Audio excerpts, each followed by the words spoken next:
next is about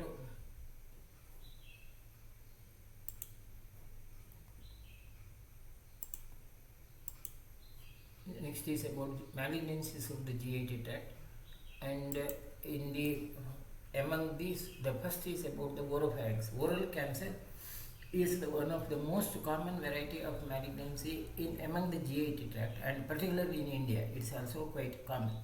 And it's among the world, in the among the statistics of the cancers in the world, it's the sixth most common malignancy in the world. And oral cancer is the most common in the Southeast Asia, primarily because of oral habits of bitter quid, that's pan chewing, smoking, and alcohol consumption. Particularly in India, because of the pan consumption, it's claimed that the incidence of oral cancer is very high, and hence our priority will be towards the oral cancer discussion. Recent advances in the cancer diagnosis and therapies have produced a significant change in the outcome, but still the survival rate remains just around 50%. 5 year survival period is just 50%. So still the outcome is comparatively poor in case of the oral cancer. And among the global incidence of the cancer, it's around 5% of the cancers is the oral cancer, while in India it's about 40% of all types of 40% of all types of cancer. And in India, it's estimated that 60,000 new cases of oral cancer reported annually. And this is based upon the statistics of the NOCR, the Cancer Concern India. And approximately 90% of oral cancer are squamous cell carcinoma. So when we discuss later on about the type of cancer, the maximum stress would be on the squamous cell carcinoma. Other rare varieties of cancer, we will not just bother much about it. And its location of these cancers are usually at the lateral border of the tongue, oropharynx, floor of the mouth, or erythroplakia, or leukoplakia, or maybe erythroleukoplakia. Of course, with we will discuss about this, maybe even certain images of these also in due course of time as we continue with the discussion.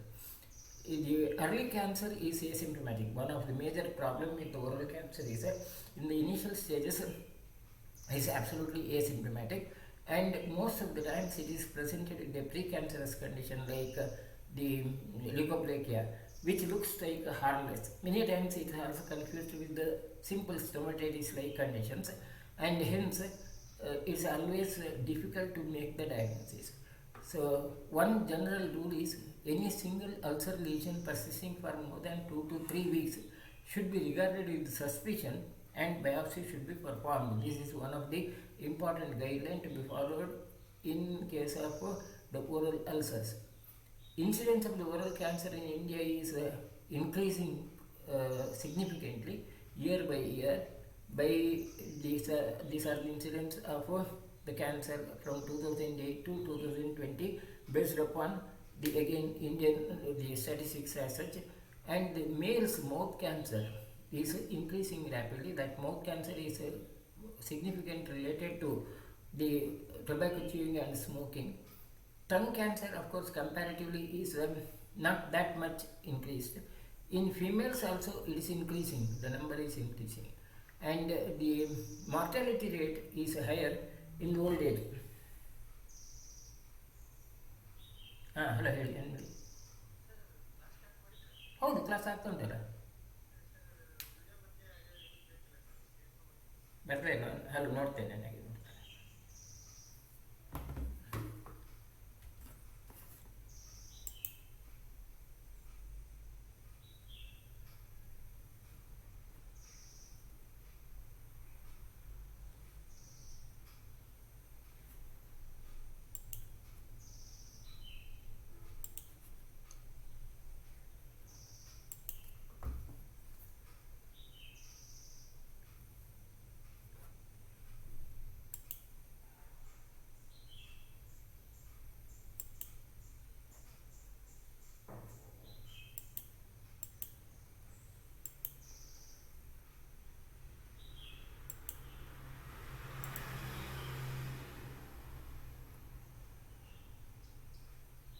Now am I audible and visible?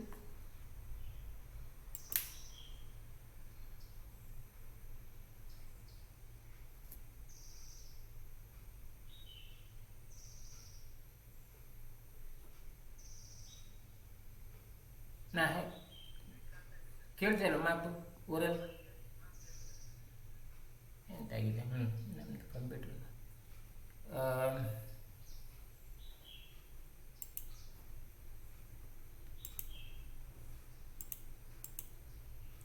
Hello, ನಾವು ಇದಕ್ಕೆ ಸಾಡಿಪುಲ್ ಕೇಳ್ತಾ ಉಂಟಾ? ಅಲ್ಲ ಫೋನಲ್ಲೆಲ್ಲ ಇದ್ರಲ್ಲಿ ಕೇಳ್ತಾ ಉಂಟಾ? ಹಾಂ ಸರಿ. ಪ್ರಾಬ್ಲಿ ಇಟ್ಸ್ ಆಡಿಬಲ್ ನಾವು. ಆಮ್ ಐ ಆಡಿಬಲ್ ನಾವು? ಕೇಳ್ತದಾ?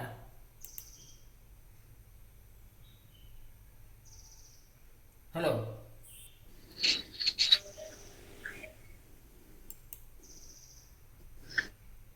ಕೇಳ್ತಾ ಉಂಟಾ? Sir, not audible, sir.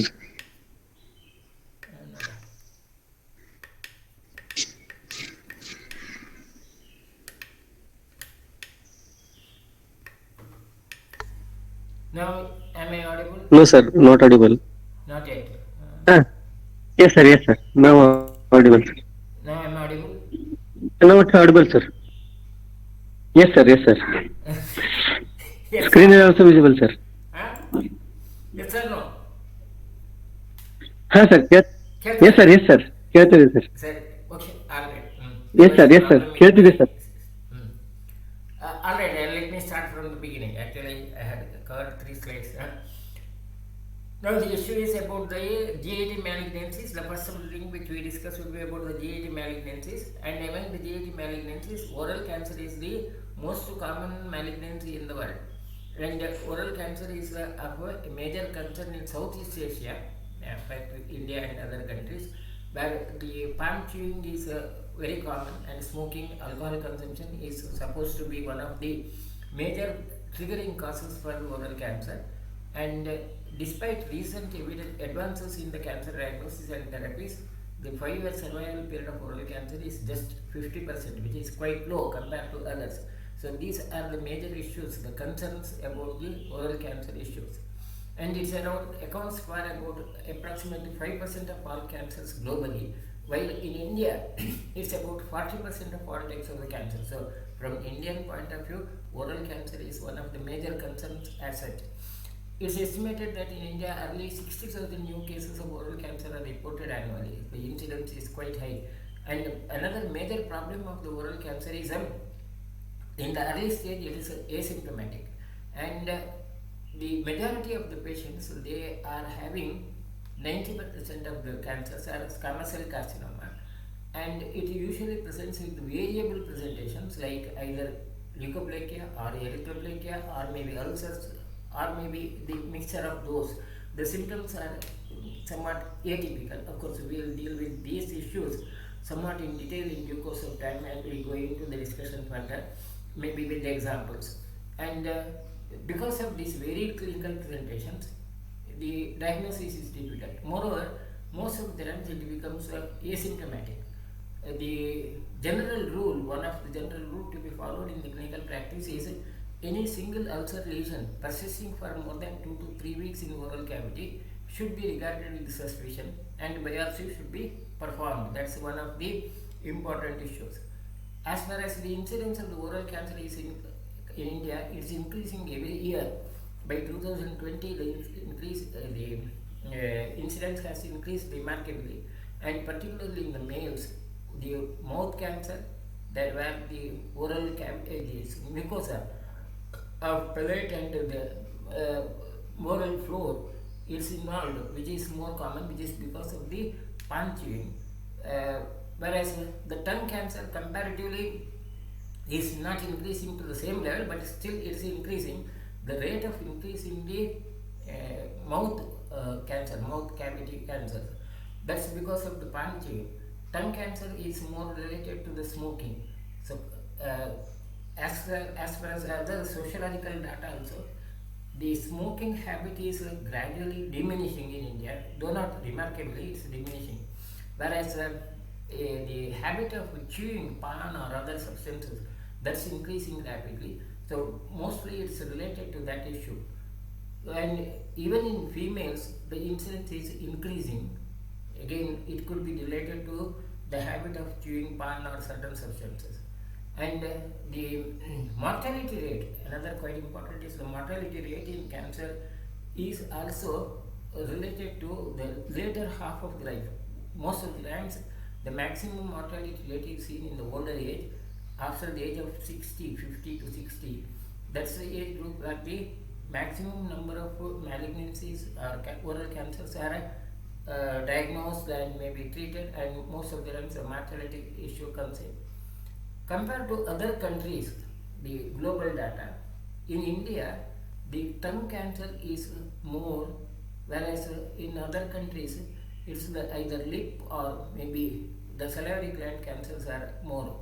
Whereas in India, salivary gland cancers and these lip cancers are comparatively lesser. So most of the times it's about the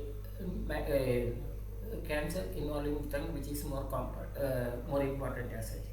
As far as the etiological factors are concerned, as usual in any other cancer conditions, the exact etiology is not known, but there are certain facts which are well known and statistically proved. Among them, tobacco is one. Tobacco is one of the important known factor for the cancer, and it's not just only for the oral cancer. Tobacco also is related to, particularly tobacco smoking is related to lung, oral cavity, pharynx, larynx, esophagus, urinary bladder, renal, pelvic cancers and pancreatic cancer. The relationship between smoking and oral cancer is firmly established with the epidemiological studies. A large number of studies have proved, and with even biochemical background studies, it's confirmed that the smoking and oral cancer has a very direct relationship. The carcinogens in the tobacco also are identified as aromatic hydrocarbon, benzene, and tobacco specific nitrosamine also. Now, and they are named as either nitrous methylamine acid or butanone or metronidazole as such. Now, because of this, there is a new version of the smoke, that's smokeless tobacco. This has somewhat becoming popular among the young people to have that smokeless tobacco, which is considered to be a fancy now, and they are claimed to be safe.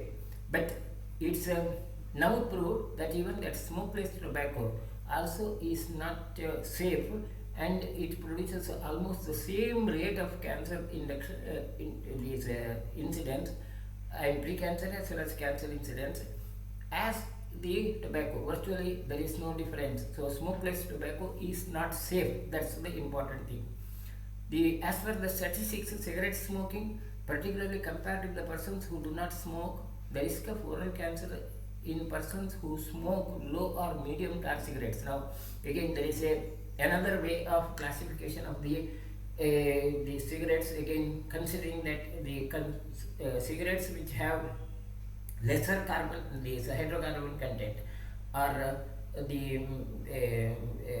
which is considered as a tar content as such. Those which contain high tar content and low tar content as such, they are categorized into low and medium tar yield. That's 22 milligram as having that lesser tar yield or hydrocarbon yield. Those which have more than 22 milligram are considered as a high carbon yield. In majority of the cigarette packets, these are mentioned, and it was initially claimed that the low tar yield would be safer, and now with the statistics is proved that the risk of oral cancer in persons who smoke low or medium tar cigarettes and high tar cigarette was around 8.5 and 16.4 fold greater. So those which contain high tar content, they have a very high risk of producing the malignancy, whereas those which have a low tar content still have a quite high risk of incidence of malignancy, but there is a slight difference. Whereas a smokeless tobacco doesn't have any safety issue. That's about the tobacco smoking. And again, the risk of development of oral cancer is significantly greater for smokers than those individuals identifying themselves as having never smoked. So this is also the statistics actually, and the ratio is 5 is to 6.6 is to 1, like, but some studies have suggested the ratio as 10 is to 1. Now, particularly in India, majority of the studies, they show that ratio between the non-smokers and smokers developing oral cancer at a higher rate, and the maximum rate is 10 is to 1. And one important consideration is the duration of the habit. So those persons who are smoking for a longer duration, they have a high risk of developing the cancer, whereas those who have a shorter duration of smoking, the incidence is lesser. And hence, in the cancer screening protocol, one of the important questions which has to be asked is about the duration of the smoking. And this has become a standard that if it is for 3 months or 6 months or 1 year or so on, the risk is increased, like, and it's even after stopping smoking, whether it is safe or not, that once the smoking is stopped, like, and if it is stopped for about 3 to 5 years, then the risk reduces by 50%. Now these are all based upon the statistics, like, see, risk of developing a cancer in case of a smoker is around 10 is to 1. Now suppose the person has stopped smoking before he develops the cancer, then by for about 3 to 5 years, then the risk reduces to 5 is to 1. So that's the important issue.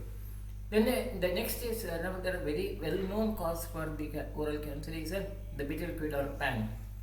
Now the first identification of the relationship of the pan and the oral cancer was in 1986.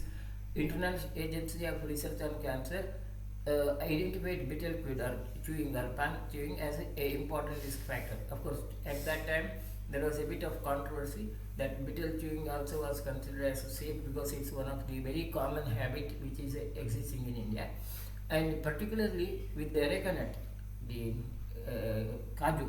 The issue is about that relationship of the cancer development and the betel nut as such. Now, in the pan chewing, tobacco of course is one issue which is well known, but about the betel nut, the controversy does exist. Even now, the controversy does exist whether it has to be considered as a carcinogenic or not.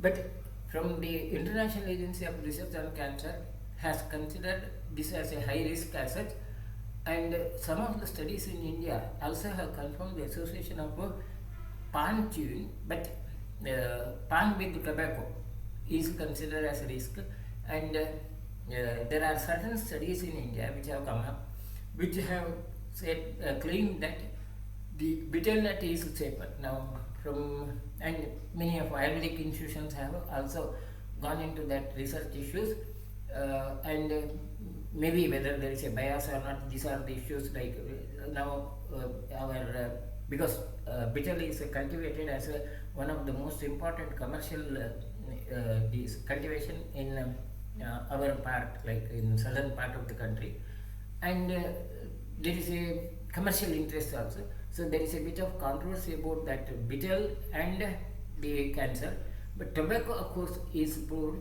But as per the international researchers, particularly American research agencies, betel is classified as a carcinogenic. So there is a bit of controversy, but still anyway that is the other issue. Another important known cause for the oral cancer is alcohol.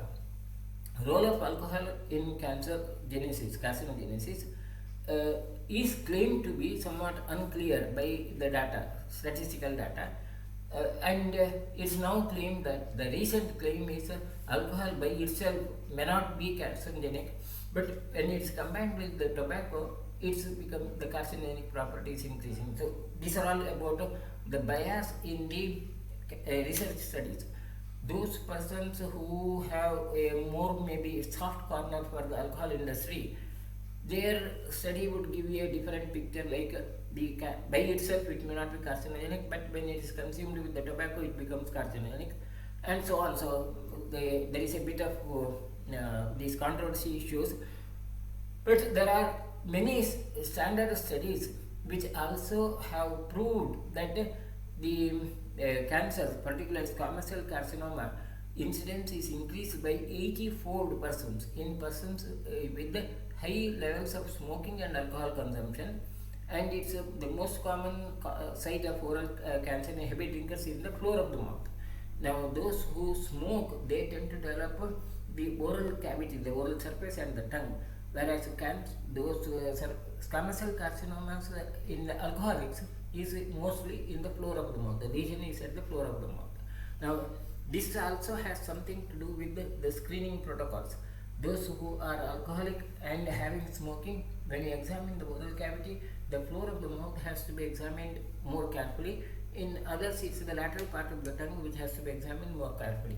So that's the issue.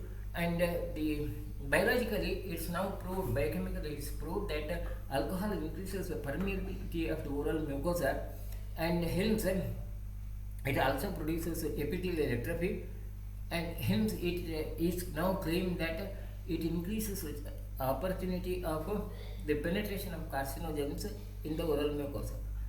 Then the diet and the nutrition is another of the important issue. As per the International Agency of Research on Cancer, it has confirmed that low intake of fruits and vegetables predisposes to increased risk of cancer development.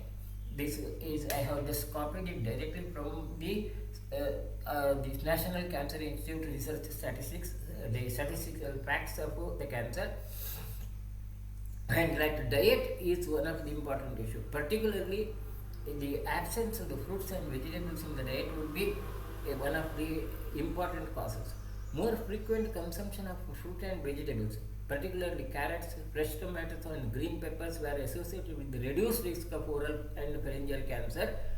And food and food groups other than fruits and raw vegetables that have a protective effect are fish, vegetable oil, olive oil, bread, cereals, legumes, protein, fat, fresh meat, chicken, liver, shrimp, lobster and fiber. These also have certain protective effect.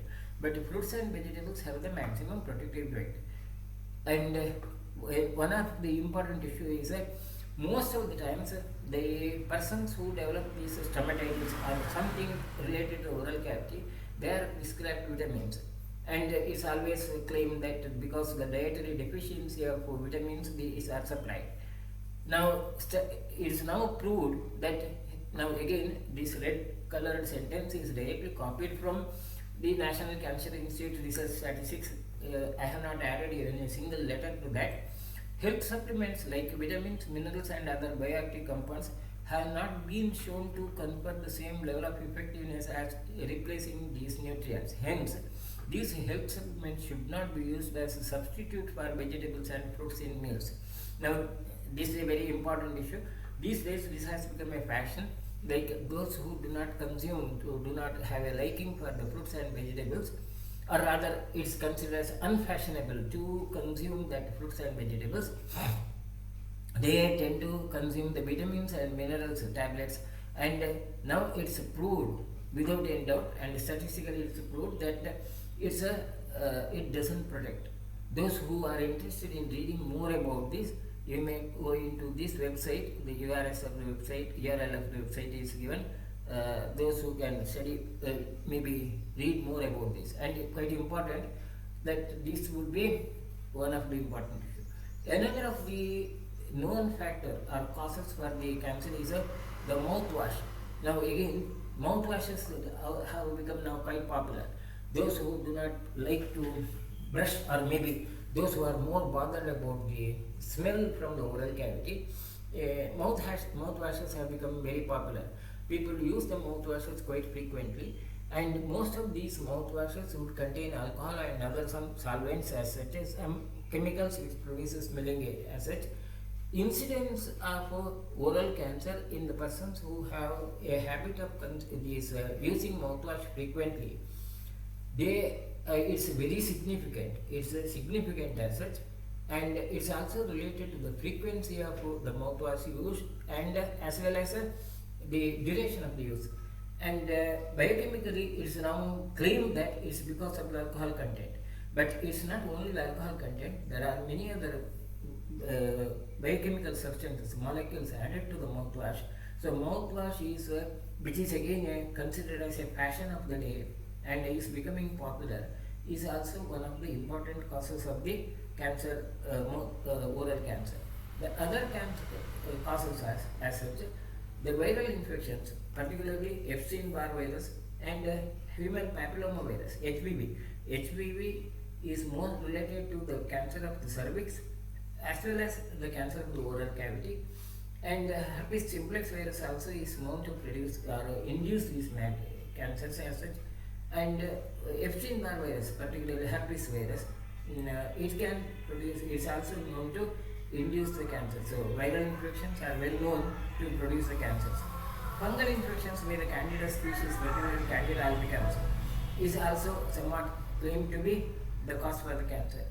And HPV particularly in oropharyngeal cancer, and HPV related tumors tend to be seen in younger patients and in the fossils, in the angle of the mouth, and have usually a better prognosis. Immunosuppression in patients who have either HIV-like disease conditions or who are undergoing chemotherapy or radiation therapy, or immunosuppression continuously administered in organ transplanted patients have shown to develop lip cancers, and the possible reason is attributed to increased exposure to solar radiation. This is about hypothesis, but it's not necessary that it's only due to the exposure to radiation. Patients who have a prolonged immunosuppression, either as a result of the disease like HIV, diabetes or so on, or it could be as a result of the chemotherapy or the transplantation patients where the immunological reactions are suppressed with the immunosuppressant drugs, they have high risk of developing cancer. Occupational risks like which involve exposure to the solar radiation, ultraviolet light, they also are known to produce lip cancer.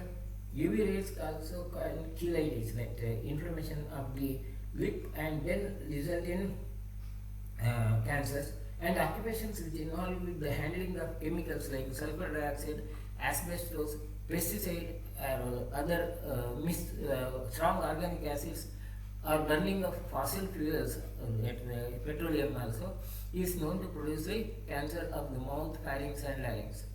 Dental factors, another important cause. Poor oral hygiene, poor dental status like sharp or fractured teeth due to caries or trauma, and chronic ulceration from an ill-fitting denture also is known to be a cause for cancer. Earlier, tertiary syphilis was one of the well-known cause for the cancer, but now because the tertiary syphilis is quite rare and not so common here, the relationship of the tertiary syphilis with the oral cancer is not much of a significant issue. It's from the clinical practice point of view, now this is not significant, but earlier it was common. Then genetic factors, radiation, of course, I have referred to that. So, radiation to the area as a treatment of other tumors also is known causes. Now, very recent developments are the genetic factors. Genetic predisposition now is identified, and many of those genes also now are identified. And based upon 2020 data from the United States, the overall 5-year survival rate of oral and pharyngeal cancer at an early stage is around 84%. Only 29% of the oral cancers are diagnosed at early stage. That's again very interesting issue. And if the cancer has spread to surrounding tissues and lymph nodes, the overall 5-year survival rate is approximately 65%, and 39% if it spreads to distant organs. So lip carcinoma generally has the best 5-year survival rate, that's 88%, owing to early diagnosis. So whereas floor of the mouth cancer has the worst rate of 54%. This is from United States data, which is claimed to have, and the latest may be available by 2020 data, recent data, where the facilities are more, concerns about the screening is quite prevalent, and it's claimed like the latest possible treatment is given to persons, and in such conditions the data shows about the relatively poor results, whereas in those conditions where the screening discipline is not there, and the total protocol of the treatment also is not to that extent, naturally the prognosis will be much poorer as such. So to summarize again, the causes for the known causes of the cancer is the oral, particularly bitter quid, smoking, alcohol, dust, diet, then HPV virus, immune dysregulation, the genetic factors, male and female ratio also has something to do with that. Now, before we go into the oral cancer aspect, from the clinical point of view, quite important is identification of the cancer at an early stage, and is by tracing or tracking these pre-malignant conditions of the oral cavity. From the clinical point of view, it's quite important to make out these pre-malignant conditions of the oral cavity. So I will have some more detailed discussion about the pre-malignant conditions before we go into the real cancer issues. The World Health Organization has classified the precancerous conditions into two general groups. One is a precancerous lesion is a morphologically altered tissue in which the oral cancer is more likely to occur than its apparently normal counterpart. Where when you examine locally by inspection, you can make out certain changes in the morphology of the tissue, either by direct inspection, or maybe the inspection is facilitated by vital staining, or maybe the fluorescence screening and so on, where you can make out these abnormalities early, like leukoplakia, erythroplakia and so on, so or other placental lesions of reverse smokers. These are the lesions which could be identified, and then once you have identified these pre-malignant conditions, it's quite important that you have to rule out the possibility of malignancy with the next level of approach, like cytology or maybe the biopsy, to confirm it. Or a precancerous condition also is considered as a generalized state associated with significant increased risk of cancer, like submucous fibrosis, lichen planus, epidermolysis bullosa, or discal lupus erythematosus. Now, these are this. Of course, submucous fibrosis is a more of a local condition in India, whereas elsewhere it may be a systemic. We will discuss more about that issue also. Then systemic diseases like lichen planus, epidermolysis conditions. The patients who have a risk of developing cancer in such conditions. So in those patients who usually are treated, so lichen planus is usually treated by a dermatologist. Epidermolysis bullosa also is a dermatological issue. Lupus erythematosus also is often either autoimmune conditions, either immunologists or dermatologists are the domain where the conditions are treated. But the issue is there should be a caution about a possibility of oral cancer developing in these. So from that point of view, this categorization of the precancerous conditions into these two categories is significant. Now we will try to go into one by one. The oral leukoplakia is a white patch or a plaque that cannot be rubbed up. So a person, if at all has a white patch in the oral cavity, you have to palpate that with gloved hand and see whether it can be rubbed off. If it can be rubbed off, it is not claimed as a leukoplakia. But when it cannot be rubbed off, and maybe histologically it may be characterized, with the biopsy it can be characterized. So definition of leukoplakia is it cannot be rubbed off and cannot be characterized clinically or histologically as any other condition, and is not associated with any physical or chemical causative agent except tobacco or arecanut. Now, these are the issues, and they are very commonly seen in the clinical practice. Majority of the patients, particularly those who have tobacco chewing habit, they develop this. So when you palpate, this will not be very hard, but you will find a difference between the mucosa around and these leukoplakia. Leukoplakia may be seen over the oral cavity surface, buccal mucosa, or maybe in the tongue or at the base of the tongue. More difficult would be when it is in the present base of the tongue, that it is difficult to be palpated or often missed. Now, the risk factors of the malignant transformation of the oral leukoplakia includes advanced age, so a leukoplakia in a older age, above 60. Female patients, the risk, or if the size is more than 200 square millimeter. So, if it is more than 2 into 2 millimeters in size, then it becomes a high risk asset. Or non-homogeneous lesions. If the surface is irregular, then there is a hair grade dysplasia. Now dysplasia can be made only with the biopsy. When you suppose you take a biopsy and then it confirms that the dysplasia is hair, it has a high chance of developing malignancy. And if the patient has habits of, if a non-smoking patient, the risk of malignant transformation in oral leukoplakia is 20 times higher, is 3 is 20 times higher. A smoking person having leukoplakia, the chances of malignancy compared to the non-smoker is lesser. This is a very important, significant issue. A smoker developing leukoplakia, if you advise the person to stop smoking, there is a fair chance that the patient may recover and it may not go into malignancy if he stops smoking or tobacco chewing also. So those who do not have this kind of a habit and they have developed this leukoplakia, then the problem would be to identify the cause would be difficult and hence there is a high risk of malignancy. So the clinical protocol of treating a oral leukoplakia is every patient of oral leukoplakia has to be warned about the possibility of malignancy, and as per the general protocol, biopsy is needed. Suppose the patient has not reached to the level of malignancy and it's only in the pre-malignant condition, wherever possible, that triggering causes like smoking and tobacco, they have to be stopped. And I would always prescribe a Epiphalacota gargling and Gandhakasaya. And a good number of patients, as per the, though I do not have a structured follow-up study, what I have observed is a good number of patients, there is a significant recovery from the leukoplakia conditions, and the patients,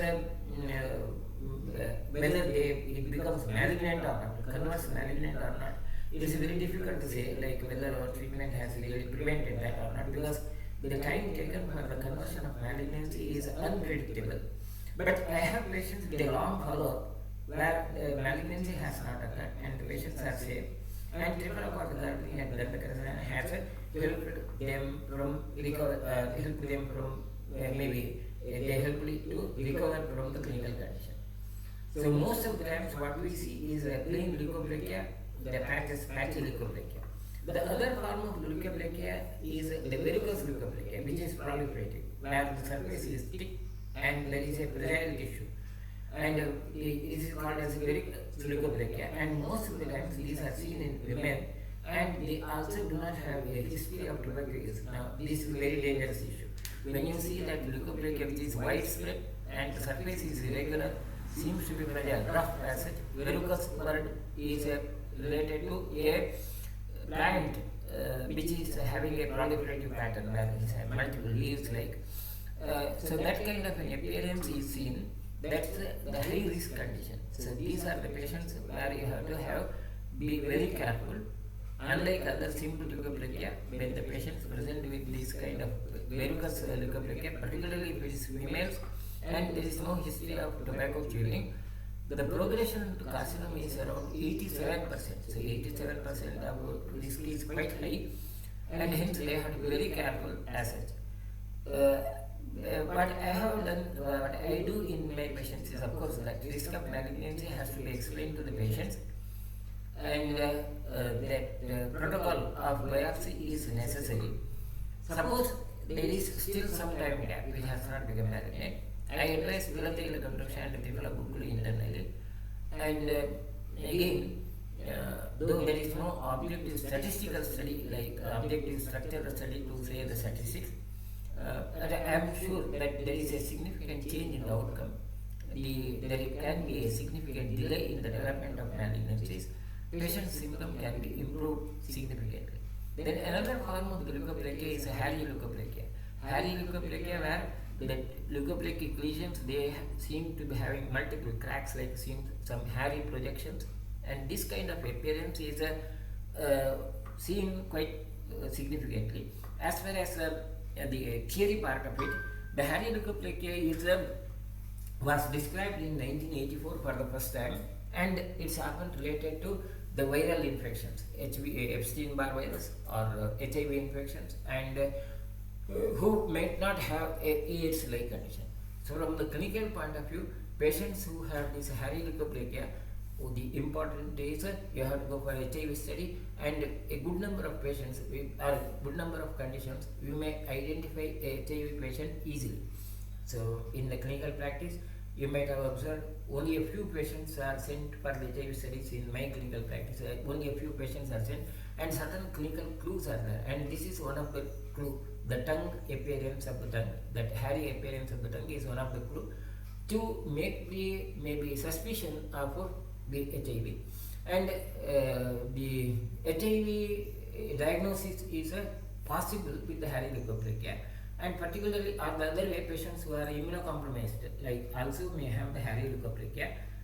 And in case of HIV seropositive patients, the median survival after the diagnosis of oral hairy leukoplakia is around 20 months. The survival period is shorter as such. In patients with the CD4 count greater than 300 per microliter, the survival period may be about 25 months. Whereas compared with this 52 months in patients with the normal counts, if the patient, suppose a patient is proved to be HIV after seeing the hairy leukoplakia, go for the CD4 count. If the CD4 count is lower, the survival period is quite short. If the CD4 count is within normal limits, the survival period could be long. Now, as far as the treatment is concerned, of course, in any patient with hairy leukoplakia, what I do is HIV study is done, and if the patient is HIV positive, definitely yes, as per the legal issue, you have to refer the patient for that counseling center, and then the protocols of the treatment have to be followed. Suppose if it is negative, then I would be prescribing Tilpayalagandusha and Triphalabukulu. With that, the symptoms could be reduced, though the net change in the course of the disease is unpredictable. Another of the condition which is also premalignant is erythroplakia. The erythroplakia is a reddish patch seen over the oral mucosa, either over the tongue or over the buccal mucosa, and the malignant transmission rate is varying from 14% to 50%. Particularly, the malignant transmission rate is higher if in old aged patients and alcoholic patients.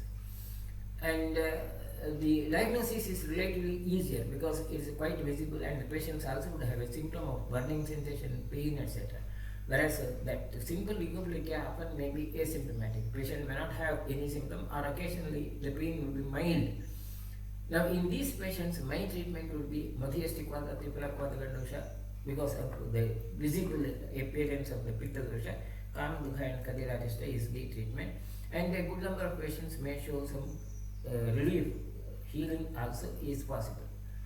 Then another of the condition is oral submucous fibrosis. Now, submucous fibrosis is considered as a global challenge, and the incidence is increasing risk as such. Is often attributed to the smoking as well as tobacco chewing. It starts with initially some fibrous layer, thicker. The morphology of the mucosal layer becomes somewhat rough. The shining appearance of the mucosal layer becomes reduced. Then it becomes fibrous, and at one stage it becomes so fibrous that the patient would not be able to open the mouth fully.